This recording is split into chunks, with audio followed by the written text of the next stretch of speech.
And we're joined now from Tel Aviv by General Yaakov Amidror. He's a former Israeli National Security Advisor.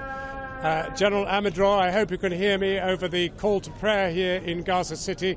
Let me put it to you, first of all, that clearly in security terms, the fact that a rocket got through and landed so close to Ben Gurion Airport has been a disaster, in the sense that you have suddenly got the enormous economic setback of a ban on American flights coming in at least for 24 hours and probably a lot longer, and European airlines following suit. Please don't exaggerate. It's Britain, I understand. So it's not a disaster, it's a problem. We will solve it. If not in the next 24 hours and another 24 hours, this is not a disaster for Israel. It's a problem. We will solve it. How many 24 hours do you need to deal with the problem you describe as Hamas? The problem is Hamas is, first of all, the problem of the Palestinians, not us. The fact that Hamas used all the money that he got from all around the world, mainly from Qatar, the cement which came from Israel and from other places to build a military machine instead of taking care to its own population. So at the end of the day, Hamas is more problem for its own people than for Israel. If we have to deal with the military threat of Hamas, we will need another few days to complete the destroy and to identify and to destroy the tunnels of Hamas, and we have to deal for the long run with the launching of rockets and missiles into cities in Israel. Remember, you are from Britain. What happened last time that someone decided to launch rockets and missiles into your own cities? So we will have to deal with it.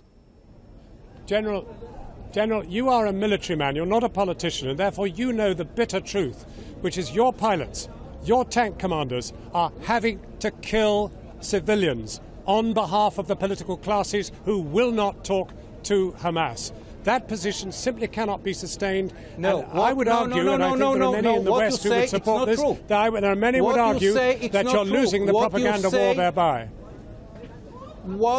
You know, we are not fighting for propaganda. We are fighting for our life. When the Hamas decided to launch more than 1,500 missiles and rockets into Israel, the problem is not propaganda, with all due respect to the propaganda. And what we are doing now, we are defending our ability to live in Israel. And what our pilots and our commanders on the ground are doing is to try to convince the civilian to leave the areas in which Hamas put its launchers and is fighting from within populated areas behind the shield of children of his own people. What we try to do is to defend our civilians. What they are doing is to use their civilians. General, I must put it to you this way, and that is that the political classes have allowed something to happen which has completely wrecked any prospect of peace, and that is to allow the settlement, development, hundreds of thousands of people to settle illegally in the occupied territories. You may have got out of Gaza in terms of the settlements. They were unsustainable. But that is why this strife continues.